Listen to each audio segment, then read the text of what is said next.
Hi, I'm Carrie Nixon. I'm the managing partner of Nixon Gwilt Law. As you may know, our law firm focuses exclusively on healthcare innovation, and we work with hundreds of healthcare innovators around the country. That means that we have some unique insights into the risks, the opportunities, the emerging trends around the country for providers, digital health companies, and life sciences businesses. My partner, Rebecca Gwilt, and I want to share some of those insights with you. Rebecca, do you want to tell them a little bit about how this is going to work? Sure. Hi, everyone. My name is Rebecca Gwilt. I will first say that we have not decided on a catchy name for these video chats, despite probably 45 minutes of hard thinking. So after listening to this episode, we'd love your suggestions on what to call them, our videos. Today, we've hit the record button to talk about the increased scrutiny of telemedicine and virtual care services by the OIG. As it's reflected in the latest OIG Work Plan and several of their ongoing audits and evaluations. And that's going to be especially relevant for those of you in the telehealth and digital health space, whether you're a provider or a platform or a platform slash provider innovator. Okay, great. So Rebecca, here's what we know right now about how enforcement agencies are thinking about telehealth and other virtual care services such as remote patient monitoring or chronic care management services. First of all, we know that the COVID pandemic has dramatically increased awareness among the public and among healthcare providers about and around telemedicine and other types of virtual healthcare services. In general, this is a good thing. But number two, CMS and the Office of the Inspector General are starting to take a closer look at how these services are being used and how they're being billed by providers. So third, this means that it's time for virtual care vendors like telehealth and remote patient monitoring companies to make sure that all of their I's are dotted and all of their T's are crossed when it comes to compliance. We've had many clients say to us that they don't look good in orange and they don't want to do anything that's going to land them in a lot of hot water. So Rebecca, how do we know that telehealth and remote patient monitoring and other virtual care services are now under greater scrutiny? Sure. So on February 26th, we had a press release from Christy Grimm, who's the HHS OIG Principal Deputy Inspector General. For those of you who don't know, the OIG is one of HHS's enforcement agencies. They focus on healthcare fraud and abuse matters like False Claims Act and Anti-Kickback Statute. She said in this press release that the OIG is very happy that HHS was able to expand the availability of telehealth, that HHS had moved swiftly to do so, but that they had been hearing that potentially the ability to seek reimbursement for telehealth had been abused. And so they're now conducting significant oversight work, assessing telehealth services that were delivered during the public health emergency. And we anticipate the first of those audits and evaluations to come out later this year. In addition, every year the OIG puts out a work plan, and in that work plan they outline what kinds of things they're going to be focusing their enforcement scrutiny on. And as it is current, you can look on the OIG website. There are seven different audits and evaluations that the OIG has live right now. Yeah, okay, so let's actually dig a little bit into the specifics about what's laid out in the OIG's work plan. So first of all, we know that OIG has specifically announced 2 audits. And this means that they're going to be taking a look into billing practices of providers and other entities who are involved in telehealth and virtual care services. So the 2 audits announced touch telehealth in 2 different contexts. The first is really the home health context, and as you probably know, telehealth is not typically used in the home health context. So CMS and OIG are going to be looking to see whether during COVID, when home health providers were making much higher use of virtual care services, they were doing so appropriately. So if you are a home health agency, or if you are an RPM company whose customers are home health agencies, or a telehealth company whose customers are home health agencies, this is probably something that you want to be aware of and paying attention to.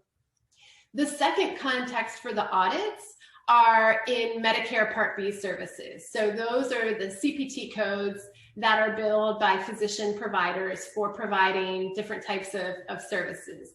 In this case, telehealth, remote patient monitoring, virtual check-ins, evisits, potentially chronic care management services, those types of things, which were very, which we saw actually sort of explode during the COVID-19 pandemic. The other 5 things that are outlined in the OIG's plan are more along the lines of evaluations and reports. So this means that OIG is going to be taking a closer look at whether these types of telehealth and virtual care services interventions were used effectively, whether they succeeded potentially in reducing costs, or whether they exceeded costs, sort of overutilization. But the thing to know about this is that if CMS and OIG are looking into programs and kind of evaluating them and putting out reports on how things like telehealth and remote patient monitoring services and other virtual care services are used, they're also going to find additional things of interest, right? In terms of how providers are billing these services, how companies are perhaps guiding their customers, their provider customers, to provide these services and bill for these services. So those are some of the specifics about what OIG has laid out thus far in their program, in their work plan. Yeah, and as you mentioned, they're going to be discovering things which may not be the subject of their studies, and the conclusions drawn, or the kinds of things that they uncover, if they are not positive, are absolutely going to have an impact on policy. And once complete, the reviews will probably be used to make recommendations to policymakers. And of course, the goal of many of the industry is to create additional telehealth flexibilities, or hold on to the changes that were made as a result of the public health emergency. And for those players in the industry, or providers that are providing these services that are not doing the right thing, it's sort of a disservice to the whole industry, because what comes out of this, it could be persuasive. As you mentioned, that they're going to be looking at cost here. They're also going to be looking at fraud. Those things are going to be very important when Congress considers how it might expand telehealth. That's right, absolutely.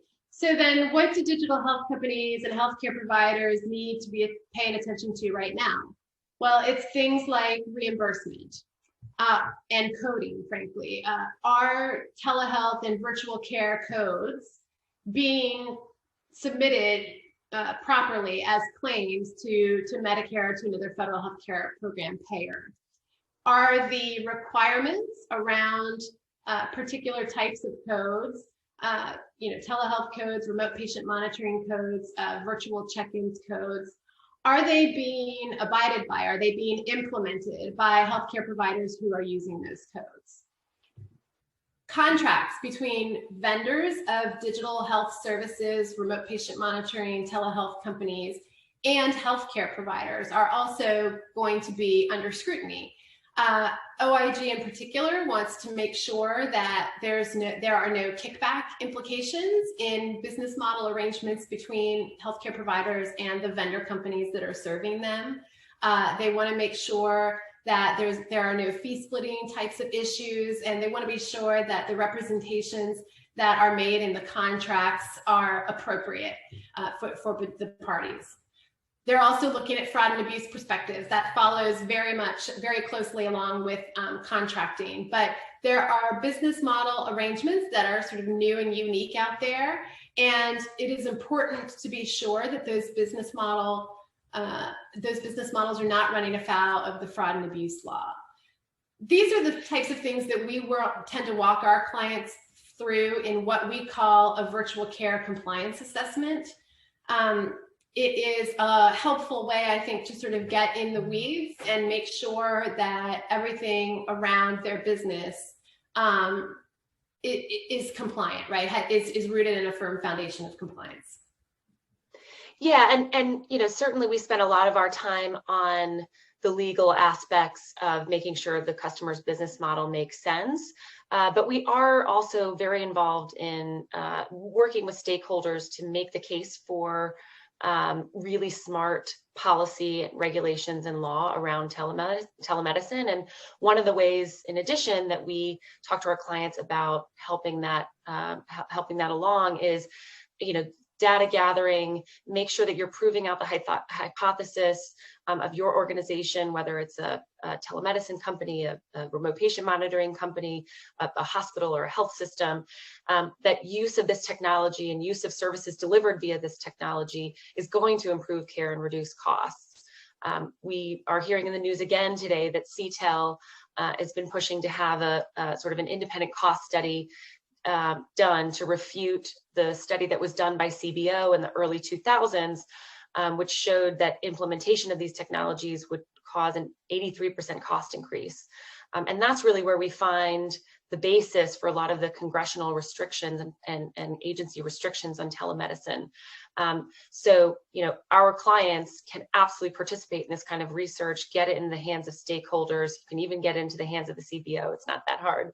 And make sure you're making the case in addition to sort of complying and setting things up well from a legal perspective. Okay, so we've covered a lot here, Carrie. Help me wrap up the key points quickly. Okay, sure. So there are a few things for both companies and providers involved with virtual care to keep in mind. The first is OIG is watching. So even if OIG is only evaluating a program or if whether they're auditing for a particular service, doing so can really surface a whole host of other issues, open another can of worms. So it's important to make sure that your T's are crossed and your I's are dotted so that you don't end up on OIG's radar. And if you do, by sort of a random audit, then you've got the documentation and the practices in place that will protect you. Finally, it's really important to continue to gather your data, to perform studies, to write papers, demonstrate the efficacy of telehealth and virtual care services so we can continue the momentum around digital health and we can loosen the restrictions. We really want to seize this moment to elevate digital health, and data is a real key part of doing so. Absolutely, absolutely. Okay, so it's now time to turn off the camera, get back to our partner meeting. I hope you'll click the subscribe button to catch our next episode. And remember, we'd love to hear your suggestions for the name of our little new cast in the comments section. And legal disclaimer, because this video is for informational purposes, we can't offer you specific legal or strategic advice in the comments section. But if you want to find out how we can help you, then we'll invite you to visit nixongwiltlaw.com and click on the Get Started button. Thanks. Until next time.